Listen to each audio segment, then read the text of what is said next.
Bonjour tout le monde. Je voudrais tout d'abord remercier l'ACP et sa présidente pour me permettre donc, de vous présenter cette observation. Je remercie également le laboratoire Novartis qui nous a permis de faire ce webinaire et je vous remercie tous pour votre présence, votre patience et votre temps. Donc, je vais vous relater ici l'observation d'un patient. C'est l'observation d'un patient qui nous met en fait devant la possibilité d'affronter plusieurs fronts en même temps. Donc, il faut vraiment rester vigilant durant toutes nos procédures pour justement parer à l'irrémédiable. Donc, ce patient dont je vais vous parler, diapo n'avance pas.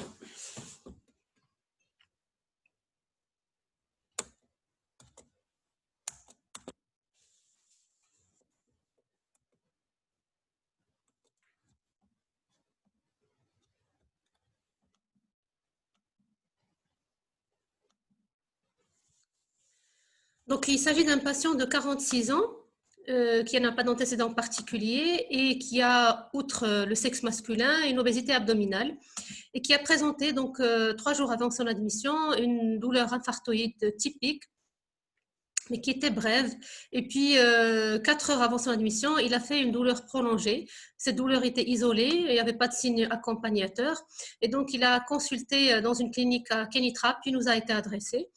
Et donc, quand il est arrivé, son examen trouve un patient qui respire normalement, qui est apyrétique, qui a un état hémodynamique stable, qui a une douleur qui est toujours présente et intense. Et son auscultation cardiaque trouve sur un rythme régulier, qui est un peu rapide, mais pas de souffle. Donc, l'auscultation pulmonaire ne relève pas de râle crépitant ni ronflant. Voilà son électrocardiogramme qu'il a ramené avec lui. C'est un électrocardiogramme qui montre un rythme régulier sinusal, avec un sus-décalage en antérocepto-apical et en latéral et des signes en miroir en regard. Son échographie montre un VG qui n'est pas dilaté avec une akinésie de la paroi antéroceptale.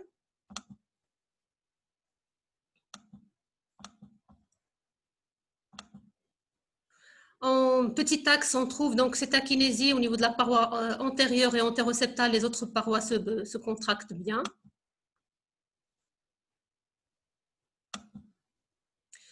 La coupe de cavité donc, retrouve une contractilité qui est normale au niveau de la paroi inférieure, mais la paroi antérieure trouve donc une contractilité qui est conservée au niveau de la paroi donc, antérieure, au niveau du segment basal et moyen. Donc, devant ce tableau de syndrome coronarien ST+, le patient a reçu une dose de charge de 300 mg de clopidogrel, également 300 mg d'aspirine, de l'HBPM et d'un IPP. Par la suite, il recevra donc de la torvastatine, du ramipril et du bisoprolol. Donc, syndrome coronarien ST+, salle de cathétérisme en urgence. L'injection de la coronaire droite trouve une coronaire droite qui est de gros calibre, non calcifiée, légèrement athéromateuse avec une plaque au niveau de l'origine de l'IVP qui n'est pas significative. Et l'injection du réseau gauche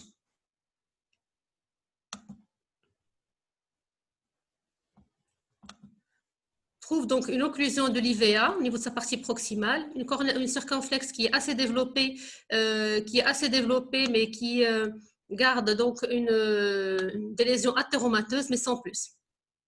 Donc, on commence par passer un guide au niveau de l'IVA qui permet de retrouver un flux. Et donc, on retrouve donc une sténose très serrée au niveau de la partie proximale de l'IVA, avec une sténose plus loin, au niveau de l'IVA moyenne, avec une grosse marginale qui présente une sténose serrée à son origine. Tout ceci avec un flux timideux. Donc, on commence par prédilater la lésion serrée et qui est thrombotique avec un petit ballon. Puis, donc, on améliore le flux au niveau de l'artère interventriculaire antérieure. Puis, on va mettre un petit stent au ras de la branche diagonale pour ne pas la compromettre. Et à la fin, donc, le résultat est bon au niveau de l'hyperproximal, mais on doute sur la lésion distale. On va injecter du Risordan pour s'assurer du caractère serré ou pas. Puis, donc, avec l'injection du Risordan, on n'arrive pas à trancher, donc ça n'a pas changé. Et on fait une injection en OAG, et là, on trouve que le diamètre est vraiment significative entre le diamètre d'amont et d'aval. On trouve que la sténose est vraiment significative à cet endroit-là. Et donc, on décide de mettre en place un stent. Et donc, on met un stent 2,5-26. Donc, on l'inflate. Et on constate que le stent, en fait, est mal ouvert au niveau de sa partie moyenne. Et donc, on se dit, on va dilater avec un petit ballon. Ce ballon, il est inflaté on prend un ballon de 75-15 et on l'inflate à 10 atmosphères. Et on est content. On va faire une dernière injection de contrôle. Et voilà. Donc, l'injection de contrôle montre une perforation avec un pyrthuis et une sortie d'iode hors de l'artère qui va aller dans le péricarde probablement. Donc, les perforations coronaires, ce ne sont pas des choses qui sont fréquentes, mais elles existent entre 0,2 et 0,9% des procédures. Donc, elle peut être proximale sur la lésion elle-même avec une fuite latérale, comme c'est le cas chez nous, comme elle peut être distale sur un moignon de CTO ou sur une bronchiole qui va être perforée par un guide agressif. Elle est favorisée par des critères anatomiques, comme des lésions très calcifiées, excentrées, parfois des CTO, et également par des facteurs techniques, tels qu'un surdimensionnement du ballon d'angioplastie, comme ça a dû être le cas ici. Quand on a des guides qui sont rigides, en tout cas, ça dépend de la technique utilisée. Mais de toute façon, c'est une complication redoutable qui peut se compliquer avec une mortalité qui est assez élevée. Alors, qu'est-ce qu'il faut faire? Quand on a une perforation proximale, ben, on couvre la brèche par un stent couvert. C'est un stent avec une membrane qui va fermer la brèche. On en a deux types sur le marché. Comme c'est distal, on peut soit exclure la branche dont la distalité est perforée par un stent couvert, mais il faut s'assurer que cette branche n'est pas alimentée par une collatéralité qui risquerait d'entretenir la fuite. Soit embolisé, soit de coil, soit si on n'en a pas, du matériel thrombotique. Mais de toute façon, il faut commencer par un ballon de ratio 1 sur 1 par rapport à l'artère qui va être inflaté à faible atmosphère et pendant une durée prolongée pour essayer éventuellement de fermer la brèche. Le problème, c'est que ce sont des lésions qui sont très souvent difficiles d'accès, qui sont déjà rebelles à l'expansion, même pour des ballons et des stents de haute performance. Les stents couverts sont de profil médiocre, ce qui rend la tâche très difficile d'avancer ce stent au niveau de la partie qui est perforée. Et d'un autre côté, le risque de resténose est très élevé, surtout quand c'est un petit vaisseau. Alors, pour notre patient, le patient il a une lésion qui est assez distale et il y a deux stents qui sont déjà mis en place. Donc, avancer un stent en plus couvert à travers ces deux stents paraît donc quelque chose qui est assez difficile à faire. Et aussi, il a un risque de resténose qui est très élevé. Pourquoi? Parce qu'il a un long stent qui est déjà sur place, de petit calibre de 0,5. Et on va avoir un stent dans le stent. C'est un patient jeune, donc il aura tout le temps de faire une resténose. Et d'un autre côté, à côté de ça, on voit que la perforation n'est pas énorme et que l'extravasation ne semble pas importante. Donc, ce qu'on fait, c'est qu'on inflate un ballon. D'abord, on se dit, on va gonfler un ballon pendant 2 minutes à 4 atmosphères. Et puis, on prépare à côté un stent couvert type papyrus de 0,5-20. On prépare également un kit de ponction péricardique en cas de besoin. On arrête les anti-GB de B3A qui ont été démarrés en début de procédure. Et on amène l'appareil d'échocardiographie pour voir s'il y a un épanchement. Donc, il n'en avait pas. Et on continue à surveiller. Donc, après quelques temps, on voit qu'il n'y a plus de pyrthuis, mais on voit ce tatouage myocardique, péricardique qui reste présent. On attend encore un petit peu, 2, 3, 10 minutes, 15 minutes. Puis, à la fin, on voit que la perforation a disparu. Et même le tatouage myocardique, il a nettement régressé. Et donc, on arrête la procédure à ce stade-là. Voilà, donc l'extravasation, on ne la voit plus. Et donc, on fait des échos. On continue à faire des échos. On voit qu'il n'y a pas d'épanchement. C'est un patient qui est assez obèse, donc l'échogénicité n'est pas très satisfaisante. Et on laisse des consignes pour le médecin de garde de faire une surveillance très rapprochée par échocardiographie du patient pour voir s'il y a éventuellement une éventuelle tamponnade qui se prépare.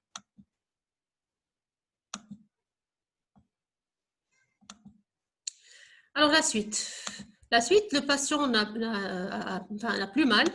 Il y a une nette régression du sus-décalage du segment ST, si vous vous rappelez de son ECG, le premier ECG. Donc, il y a vraiment une nette régression du sus-décalage du segment ST. Puis, il n'y a pas d'épanchement péricardique durant la surveillance échocardiographique. Mais le médecin de garde constate qu'il y a une toux incessante, quinteuse, durant toute la nuit. Elle l'examine, elle ne trouve pas de crépitant. De l'écho, elle regarde, il n'y a pas d'élévation des pressions de remplissage. Et donc, elle demande une radio de poumon pour voir qu'est-ce qui se passe. Et donc là, elle trouve un syndrome interstitiel réticulonodulaire pulmonaire diffus. Et puis, surtout, il y a une opacité floue en vert dépoli au niveau de la partie basale droite.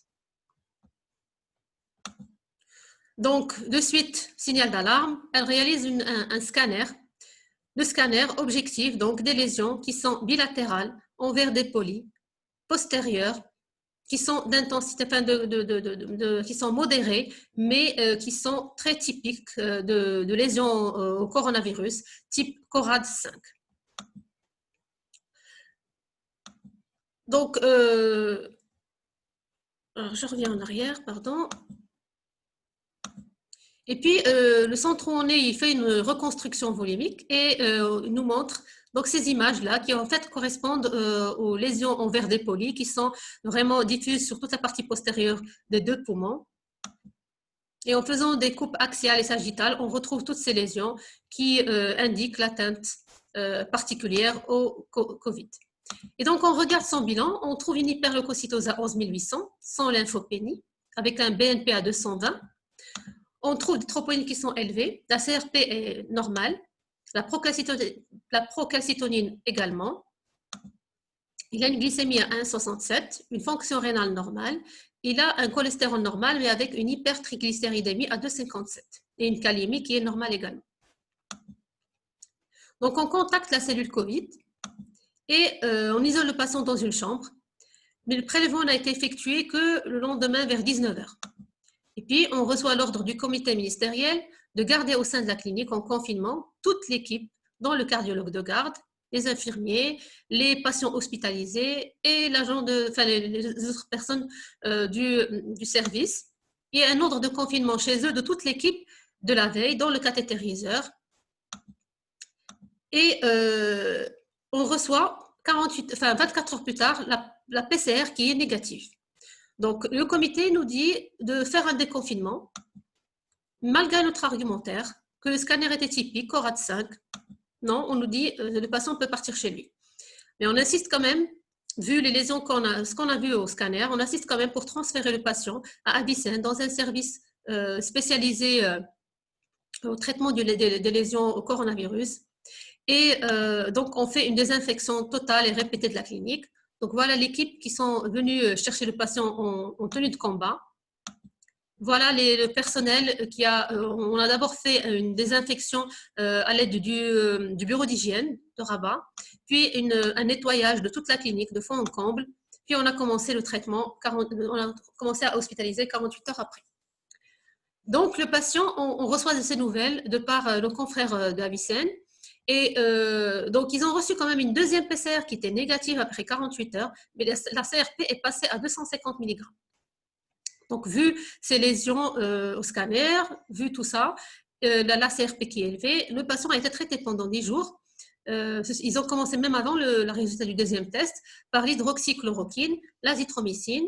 Ils ont arrêté les IEC, il avait une petite tension. Et ils ont réduit les doses de bêta-bloquants en faisant un ECG au départ, en mesurant le QT qui est à 341. Ils l'ont remesuré après, il n'y avait pas d'allongement de l'espace QT. Et le patient est sorti chez lui il y a 3 jours, il va bien, il est asymptomatique. Enfin, cette observation suscite un certain nombre de points à discuter. Et donc, je voudrais d'abord commencer par discuter avec vous ce patient pour dire est-ce que finalement on va le considérer comme un Covid ou pas. Puis, c'est un patient qui a fait une infection au Covid et un syndrome coronarien aigu. Est-ce qu'il y a un lien de causalité ou c'est une association fortuite? Quel est son pronostic? Est-ce que c'est quelque chose qui est assez fréquente? Et puis, c'est quoi les modalités du traitement du syndrome coronarien aigu devant cette pandémie? D'abord, Covid or not Covid. est-ce qu'on peut dire que c'est un patient qui est infecté au coronavirus ou pas? Donc, c'est vrai que c'est un patient qui a eu 2 PCR négatifs, mais on connaît le taux de 30% de faux négatifs de la PCR. Il a quand même une toux quinteuse, il a une CRP qui s'est élevée à 250, il a un contact avec un MRE. En fait, par la suite, la standardiste nous dit qu'il était amené par un ami qui avait une carte de résidence allemande. Et il a surtout un scanner Corat-5. Donc, pour nous, clairement, c'est un patient qui est Covid positif. Et peut-être qu'il fallait aller au lavement broncho-alvéolaire pour justement retrouver ce virus qui s'est niché dans le poumon et qui n'existait plus dans son pharynx. Mais est-ce que cela veut dire qu'il est moins contaminant? On n'en sait rien.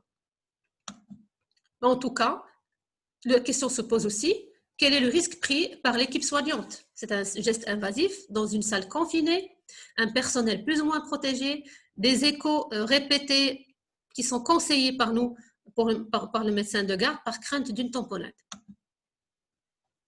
Et en fait, durant cette pandémie, on a eu une panoplie d'articles qui parlent de l'intérêt du scanner dans le diagnostic du Covid. Et je vous rapporte ici l'étude chinoise sur 1014 patients. Ces 1014 patients, on a comparé chez eux le scanner et la PCR. Et donc, 580 ont été positifs aussi bien au scanner que la PCR. Et 308 ont été positifs au scanner alors que leur PCR était négatif. 105 étaient aussi bien négatifs qu'au scanner que la PCR. Et 21, ils avaient le scanner en fait a fait défaut. Alors il en sort de cette étude que 97% des patients qui étaient positifs au scanner étaient positifs à la PCR. Et sur les patients qui étaient négatifs à la PCR, 75% avaient des lésions typiques au scanner. Et donc, la TDM thoracique serait supérieure au test biologique dans le diagnostic des patients Covid et serait un principal outil de dépistage dans cette période de pandémie. Est-ce qu'il y a un lien entre le Covid et le syndrome coronarien aigu? Vous le savez tous que l'atteinte, j'ai perdu mon...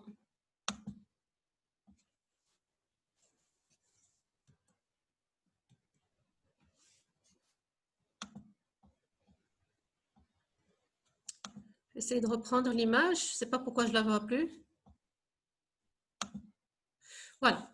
Donc, l'atteinte cardiaque au cours du SARS-CoV-2, elle peut être soit directe par liaison du virus au récepteur de la CE, et il s'ensuit une tachycardie ou un trouble du rythme, voire des arythmies ou des morts subites, comme elle peut être indirecte par inflammation systémique et activité procoagulante. Et à ce moment-là, on peut avoir des myocardites. Et dans ce cadre-là, dans ce bras-là, on peut imaginer donc la rupture, une déstabilisation des plaques d'athérome avec rupture, thrombose et occlusion artérielle, avec comme corollaire, bien sûr, l'infarctus du myocarde ou un AVC. Également, l'effet procoagulant secondaire à cette atteinte peut être responsable éventuellement d'une thrombose de Stent ou d'un certain nombre de complications thromboliques. De toute façon, l'existence d'une atteinte cardiaque va augmenter la mortalité et va grever le pronostic. Alors, est-ce que c'est quelque chose qui est fréquent? Est-ce que, puisqu'il y a un lien de cause à effet, est-ce que ça a été constaté de manière plus importante durant cette épidémie?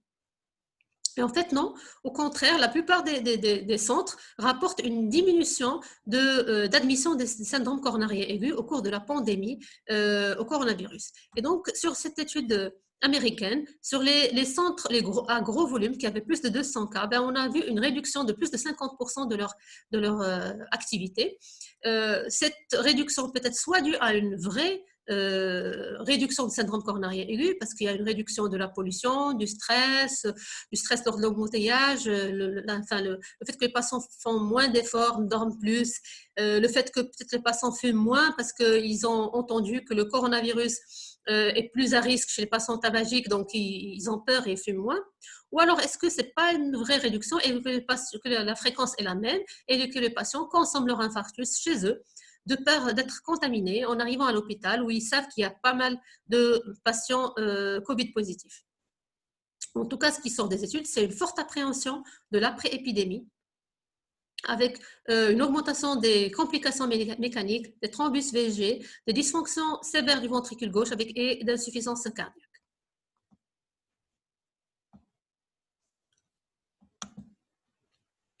Alors, quel traitement proposer au syndrome coronarien aigu devant cette pandémie? Il y a eu en fait des équipes chinoises, des équipes japonaises, plusieurs équipes, des British, des équipes anglaises. Il y a également l'équipe marocaine qui a publié cet article récemment. Et c'est une équipe que je salue au passage d'ailleurs. Et en fait, qui disent quoi? Qui remettent la thrombolyse en chef de file, qui la remettent à l'ordre du jour et qui disent finalement pourquoi pas thrombolyser. Je vous montre ici un exemple d'un algorithme, il y en a eu plusieurs. Et cet algorithme, qu'est-ce qu'il dit? Il dit que voilà, on reçoit un patient qui a un ST+, et on va voir à ce moment-là s'il a une forte sévérité ou il est confirmé Covid, on va voir s'il a une atteinte pulmonaire sévère. S'il a une atteinte pulmonaire sévère, on le laisse tranquille, traitement conservateur. S'il n'a pas d'atteinte pulmonaire sévère, on voit le temps de survenue du STMI. S'il est plus de 12 heures, à ce moment-là, c'est l'angioplastie, puisqu'on connaît l'efficacité de la thrombolyse à ce moment-là. Moins de 12 heures, on fait une thrombolyse, on regarde tranquillement son risque, et après, on fait une élective angioplastie, une angioplastie élective. Par contre, si la suspicion est faible, et on peut également céder du scanner à ce moment-là, et ben donc à ce moment-là, également, si moins de 12 heures, c'est thrombolyse. Si plus de 12 heures, et ben angioplastie dans un centre, dans une salle qui est dédiée. Mais ça peut être en fait expliqué par un bon compromis entre la rapidité de la perfusion. Quand on fait une thrombolyse, on implique une faible partie du personnel, puis on gagne du temps pour mieux stratifier le risque infectieux du patient. Mais on connaît tous l'efficacité de la thrombolyse, donc 50% de risque de succès. Donc, et puis aussi, l'exclusion du diagnostic de Covid demande beaucoup de temps. Donc, est-ce qu'on a le temps d'attendre, de confirmer, alors que le patient consomme son muscle cardiaque?